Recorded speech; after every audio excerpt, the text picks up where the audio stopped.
कांग्रेस के एक परिवार ने संविधान को चोट पहुंचाने में कोई कोर कसर नहीं छोड़ी है।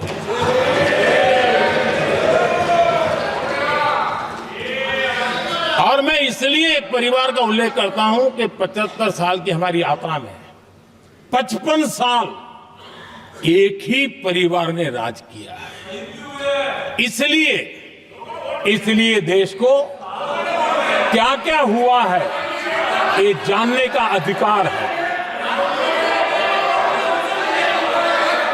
और इस परिवार के कुविचार, कुरीति, कुनीति, इसकी परंपरा निरंतर चल रही है। हर स्तर पर इस परिवार ने संविधान को चुनौती दी। आदरणीय सभापति जी, 1947 टू 1952 इस देश में इलेक्टेड गवर्नमेंट नहीं थी। एक अस्थाई व्यवस्था थी, एक सिलेक्टेड सरकार थी और चुनाव नहीं हुए थे। और जब तक चुनाव न हो तब तक एक इंटरिम व्यवस्था के रूप में कोई खाका खड़ा करना चाहिए, किया गया था। 1952 के पहले राज्यसभा का भी गठन नहीं हुआ था, राज्यों में भी कोई चुनाव नहीं थे, जनता का कोई आदेश नहीं था।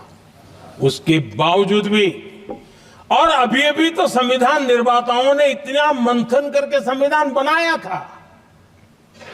1951 में जबकि चुनी हुई सरकार नहीं थी, उन्होंने ऑर्डिनेंस करके संविधान को बदला और किया क्या? अभिव्यक्ति की आजादी पर हमला कर दिया गया।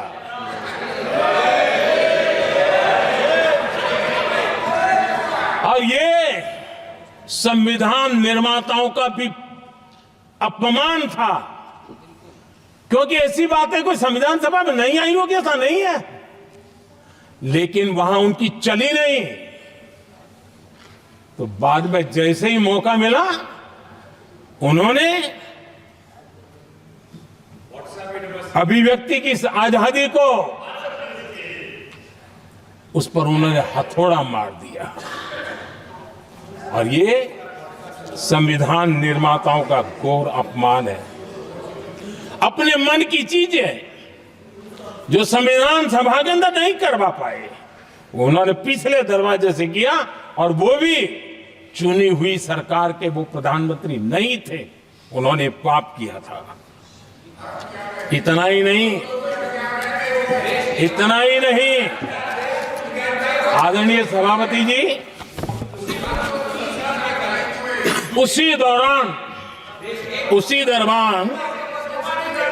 उस समय के प्रधानमंत्री पंडित नेहरू जी ने मुख्यमंत्रियों को एक चिट्ठी लिखी थी।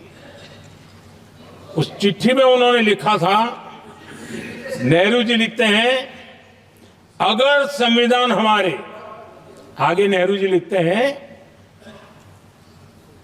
अगर संविधान हमारे रास्ते के बीच में आ जाए, ये नेहरू जी लिख रहे हैं, अगर संविधान हमारे रास्ते के बीच में आ जाए, आगे नेहरू जी कह रहे हैं, तो हर हाल में संविधान में परिवर्तन करना चाहिए। ये नेहरू जी ने मुख्यमंत्रियों को चिट्ठी लिखी।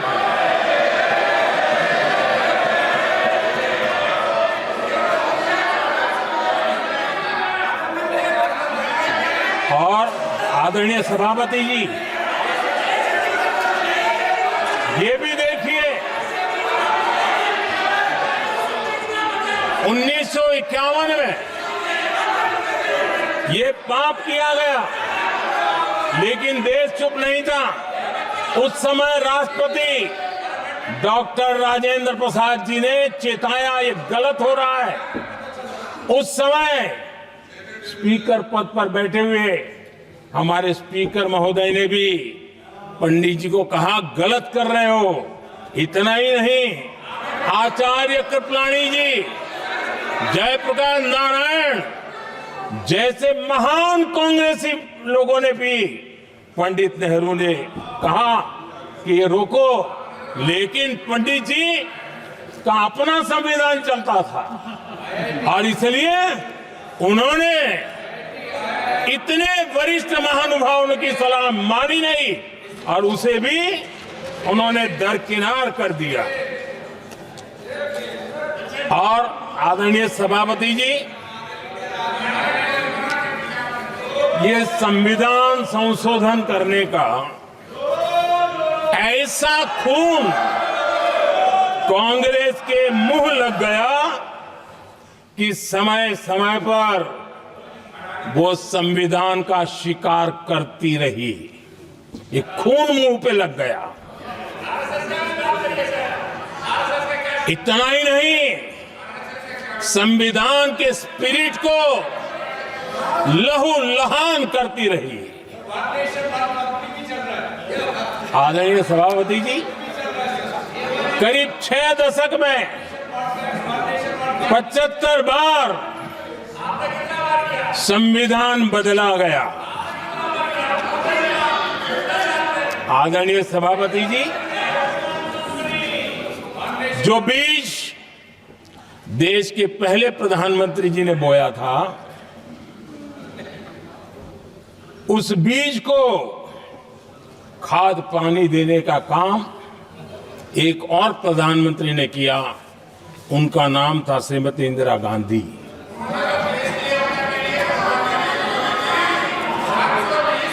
जो पाप पहले प्रधानमंत्री करके गए और जो खून लग गया था 1971 में, सुप्रीम कोर्ट का एक फैसला आया था। उस सुप्रीम कोर्ट के फैसले को संविधान बदल करके पलट दिया गया और 71 में ये संविधान संशोधन किया गया था। और क्या था, उन्होंने हमारे देश की अदालत के पंख काट दिए थे और यहां पर तो किया था कि संसद संविधान के किसी भी आर्टिकल में जो मर्जी पड़े वो कर सकती है और अदालत उसकी तरफ देख भी नहीं सकती है। अदालत के सारे अधिकारों को छीन लिया गया था। ये पाप 1971 में उस समय की प्रधानमंत्री श्रीमती इंदिरा गांधी ने किया था।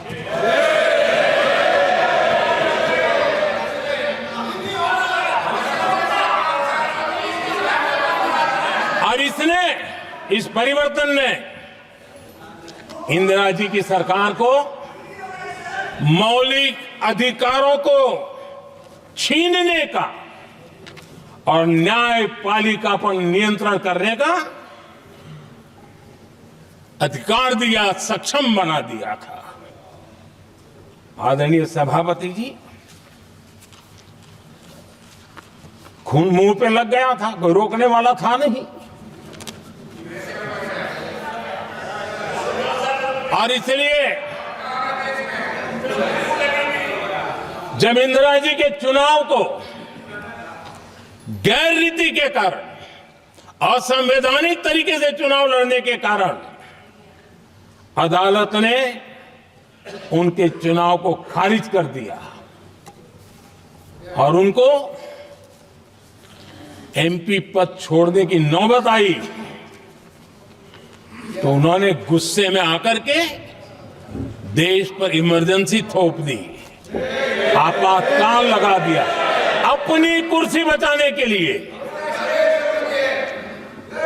और उसके बाद इतना ही नहीं, उन्होंने इमरजेंसी तो लगाई, संविधान का दुरुपयोग तो किया ही किया, भारत के लोकतंत्र का गला तो घोंट ही दिया। लेकिन 1975 में 39वां संशोधन किया और उसमें उन्होंने क्या किया? राष्ट्रपति, उपराष्ट्रपति, प्रधानमंत्री, अध्यक्ष, इनके चुनाव के खिलाफ कोई कोर्ट में जा ही नहीं सकता है, ऐसा उन्होंने, और वो भी रिट्रोस्पेक्टिव किया। आगे के लिए नहीं, पीछे का भी, अपने पापों का भी उन्होंने। और आदरणीय सभापति जी, मैं संविधान की बात कर रहा हूं, मैं संविधान के आगे पीछे कुछ नहीं बोल रहा हूं।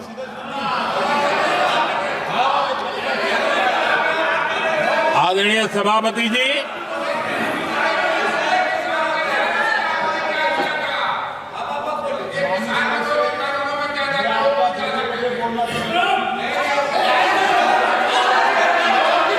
आदरणीय सभापति जी, इमरजेंसी में लोगों के अधिकार छीन लिए गए, देश के हजारों लोगों को जेलों में ठूंस दिया गया, न्यायपालिका का गला दौड़ दिया गया, अखबारों की स्वतंत्रता पर ताले लगा दिए गए। इतना ही नहीं, कमिटेड जुडिशरी, इस विचार को उन्होंने पूरी ताकत दी। और इतना ही नहीं, जिस जस्टिस एच.आर. खन्ना ने उनके चुनाव में उनको खिलाफ जो जजमेंट दिया था, वो इतना गुस्सा भरा था कि जब जस्टिस एच.आर. खन्ना, जो सीनियरिटी के आधार पर सुप्रीम कोर्ट के चीफ जस्टिस बनने थे, जिन्होंने संविधान के सम्मान करते हुए उस पीरियड से इंदिरा जी को सजा दी थी,